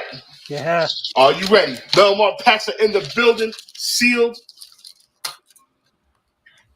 Oh, All God. right. Get heavy, bro. Again, I don't know what these are.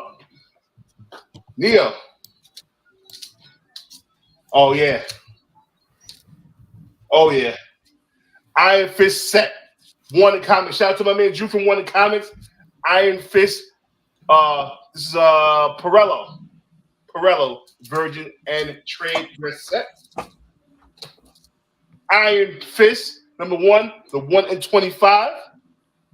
Again, remember I was going to tell you, Iron Fist is going to be in the MCU. Iron Fist will be the sword master. Iron Fist 1 in 50. Love that cover. Easy $100 book. I just threw this in there. Iron Fist number 1. That's I just threw that in there. I had it lying around. That doesn't count towards the price of the pack. Kanto. Whatnot exclusive set. Kanto's already been optioned. Once that animation comes out, you know what these books are gonna do. Neo, good fucking pack, bro. Good pack. Chunky pack. There you go. That was $261. My man Neo. All right. Let's keep it moving. Let's keep it pushing. So, speaking of mystery packs, I finally made all my mystery packs for the first baseball card mystery packs. And here is a peek of what's going to be available in the baseball card mystery packs. So if you guys are into sports cards, this is going to be baseball only. And you get you'll get at least 8 cards in every pack, up to 15 or 20. And it's classic and modern, everything above 1980 except for a few cards. And it's nothing but heat. Very few duplicates.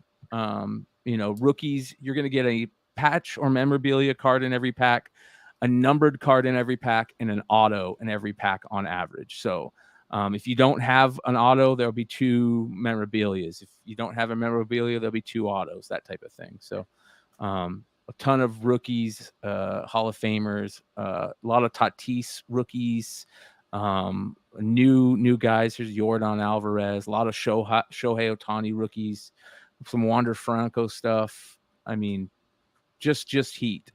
So this is all the stuff that you will see in the mystery packs. And I think I'm going to do it in about, I don't know, I'll probably do it in about a week, maybe a week and a half. Next Saturday, I'll be doing foreign comics. So we're going to do a foreign comic weekend where we have nothing but foreign comics on that shit. So that is what is going on. A lot of crazy. I don't know if you guys are into cards at all, but a lot of these cards are like the classic cards from our childhood. just pure nostalgia and stuff like that. Love that nostalgia vibe. So that's the type of stuff you will see. A lot of goodies. Is Barry All right. Bonds not in the Hall of Fame? Is that correct? Barry Bonds is not in the Hall of Fame. You are right. He is not. He is not. It should be. Lee Smith is. Lee Smith's a Hall of Famer. There's Brett Saberhagen, 84 Fleer update. Got the Pete Rose, including the Expos card. Ronald Acuna stuff. Austin Riley was the stud in this year's World Series. Of course, second year Trout Gold Cup, Strawberry rookies, Eric Davis rookies, Don Mattingly rookies. There's early Wander Franco, Kirby Puckett rookies, Jordan SP1 card, Bonds. There's more Bonds, Greg Maddux. So a lot of fun stuff. And if you were collecting cards in the 80s and 90s, this will be a lot of fun for you. And it's a great. There's the Canseco rookie with the 17-year-old mustache. But yeah, Ripken rookies, Nolan Ryan stuff, Trout, a lot of fun stuff. Love that card right there. That Cal Ripken 82 Topps rookie, Andre Dawson rookie. So good stuff. That's you guys know about this card? Did you guys see that? This card right there. He's flipping them off, freaked out. Yeah. Throwing up the middle finger, baby. So yeah, it's gonna be a lot of fun. I'm editing a video right now for the premiere for the sale. So be on the lookout for that type of stuff. I don't know why you can't speed this up, but that will be some fun stuff. So be on the lookout for that. All right. You guys got anything else you want to talk about? Anything crazy? Pretty much covered it. Yeah. Awesome. One last thing. I do want to give everybody a reminder to check out Dollars, Comics, and Cards. Flipside family members. Richie started his new channel, and he's got crazy content weekly. He's doing really cool Hump Day Heroes show where he talks about his picks for comics for that week, and then he does a card break video where he breaks packs. So I dropped it in chat for anybody to check out. Go give Richie some love. Go give Kyle and Sam's Thresholds of Reality some love. Check out my new YouTube, which is in the description below, and the podcast.